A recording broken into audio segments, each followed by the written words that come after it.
माजी खासदार भाऊसाहेब वागचौरे हाच आमचा पक्ष आणि हाच आमचा उमेदवार यांनी येत्या 2019च्या लोकसभेच्या निवडणूक रिंगणात उतरावे अशी मागणी शिर्डी जवळील हिंगोली ग्रामस्थांनी केली। साहेब जर उभे जर नसते ना वागचौरे साहेब तर आम्ही मतदानाला सुद्धा जाणार नव्हतो, कारण की पहिलेच काल जर बहिष्कार टाकला असता आमच्या कांगोनी गावाने पूर्ण। कारण की शिर्डी मतदारसंघातले जे उमेदवार आहेत ते आम्हाला मान्यच नाहीत। वागचौरे साहेब अपक्ष लढतात, आम्ही त्यांना पक्ष मानून त्यांचंच काम करणार आणि मतदान करणार।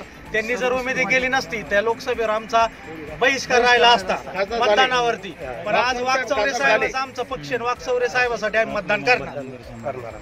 नव्याने होऊ घातलेल्या 2019 लोकसभा निवडणुकावर शिर्डी जवळील हिंगोली ग्रामस्थांनी माजी खासदार भाऊसाहेब वागचौरे जर त्यांनी उमेदवारी केली नसती तर या लोकसभेवर आमचा हिंगोली ग्रामस्थांचा बहिष्कार असता, अशा प्रतिक्रिया व्यक्त केल्या। शिर्डी लोकसभा मतदारसंघातील उमेदवार आम्हाला मान्य नाही। माजी खासदार भाऊसाहेब वागचौरे अपक्ष लढत आहेत, त्यांनाच पक्ष मानून व त्यांचंच काम करून त्यांनाच मदत करणार।